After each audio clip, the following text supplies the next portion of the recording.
2024년은 글로벌 ESG 규제의 원년으로 ESG 관련 규제의 세부적인 기술 논의가 마무리될 것입니다. 이에 따라 해외 대기업을 중심으로 ESG 규제에 대한 대응 동향을 관찰할 수 있을 것으로 보입니다.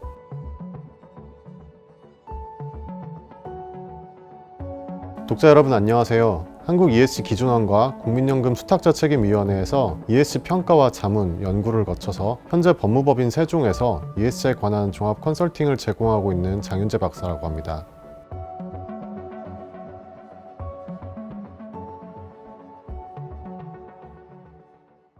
(2023년에) 이어 2024년에도 ESG의 정치화와 이에 따른 반발이 계속되고 있습니다. 그러나 동시에 지속가능성을 추구하는 경영과 투자기조, 이를 요구하는 법제화도 이어지고 있습니다. 특히 유럽을 필두로 하는 지속가능성 공시제도와 환경 및 인권 실사제도는 밸류체인 지도에서 품질과 원가에 더해서 지속가능성이 새로운 기준이 될 가능성을 열어주고 있습니다. 유럽 지속가능성 공시제도 CSRD에 따르면 EU 회원국은 2024년부터 ESG 공시를 법제화해서 최소 2025년부터 기업 규모에 따라 순차적으로 이를 공시합니다. 특히 2029년부터는 EU 내 대기업을 자회사로 둔 EU의 역외 기업에도 공시 의무가 적용되므로 국내 대기업 역시도 공시 대상이 될 수가 있습니다.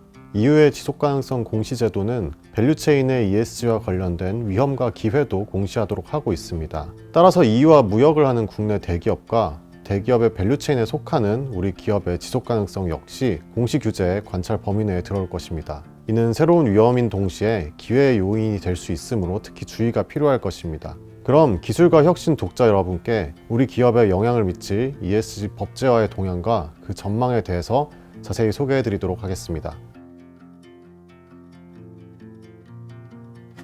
미국 증권거래위원회 SEC는 기후 관련 공시 강화를 위한 규칙을 제안했습니다. 이 규칙에 따르면 2024년부터 상장 대기업은 2023년에 직접 배출량과 간접 배출량 정보를 공시해야 합니다. 그리고 상장 기업의 온실가스 배출량 정보, 기후 관련 리스크에 대해 이사회와 경영진의 관리 역할과 책임 등을 점차 사업보고서에 공시하도록 요구하고 있습니다.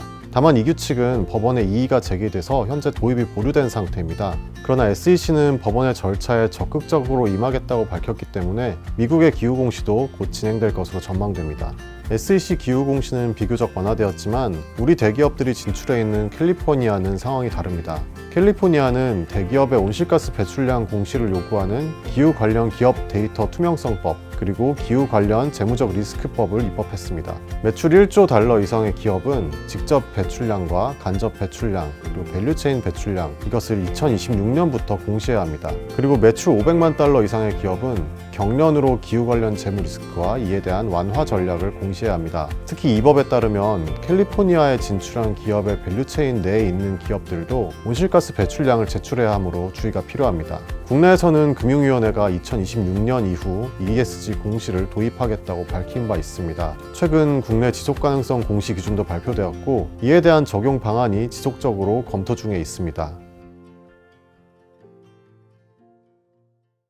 탄소국경제도 CBAM은 2023년 10월에 시행되었습니다. 앞으로 2년간의 유예기간을 통해서 CBAM에 대한 대응을 본격적으로 준비해야 합니다. 2025년 12월 31일까지는 탄소 배출량 등에 대한 보고 의무만 있고 인증서 구매 의무는 유예됩니다. 하지만 2026년부터는 EU 역외에서 생산된 해당 품목군이 EU 시장으로 수입될 경우 CBAM 규정이 적용될 것입니다. EU의 산림 전용 방지 규정은 2023년 6월에 발효되었습니다. 이에 따르면 EU의 소, 코코아, 커피, 함유, 고무, 대두, 목재 및 화생 제품을 출시하는 운영자는 해당 제품의 산림 전용 금지에 관한 규정을 준수하고 실사 선언서를 제공해야 합니다. 특히 2024년 말에는 공급망 참여 주체의 대상 의무가 시행되고 국가별 위험 수준이 결정될 예정입니다. 따라서 적용 대상 기업 그리고 실사 대상 기업은 2024년 실사에 따른 2025년 실사 결과 보고에 대응할 준비가 필요합니다.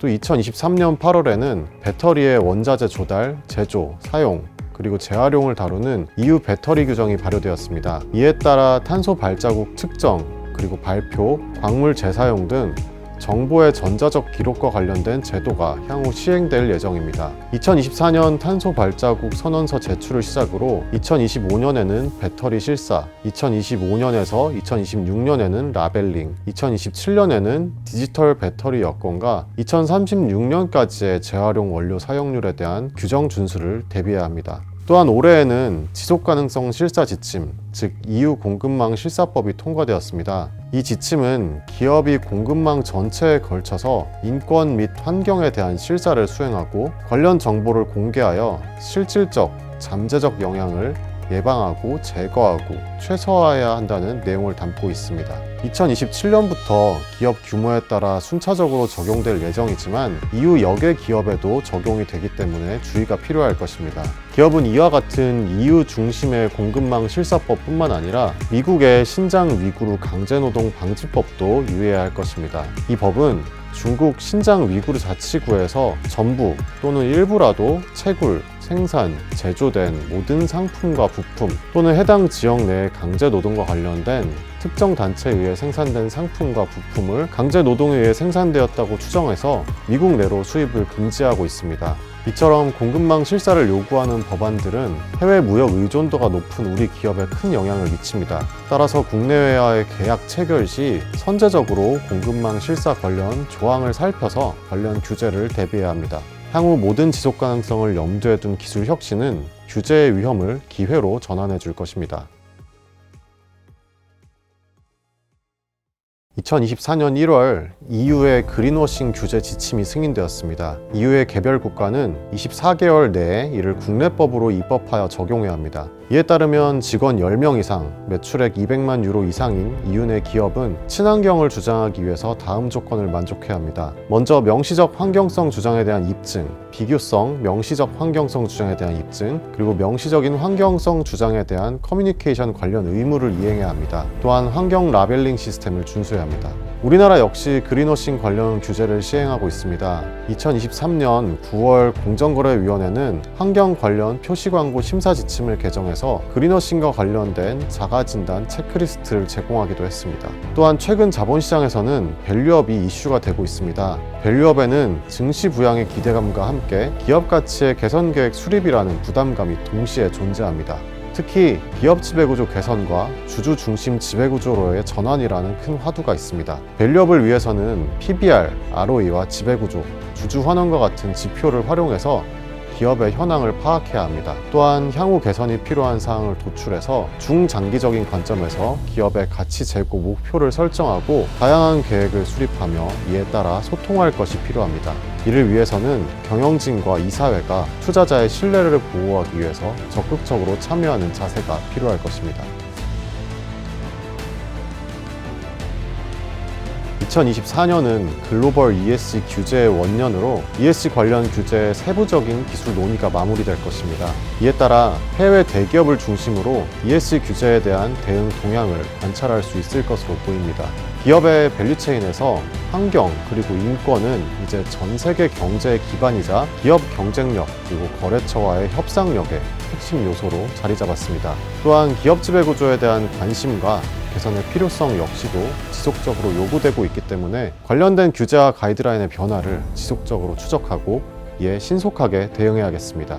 이제 기업의 혁신과 책임 경영은 선택이 아닌 필수입니다. 변화하는 환경 속에서 우리 기업들이 새로운 기회를 지속적으로 창출하고 전 세계에 긍정적인 영향을 미칠 수 있기를 기대합니다.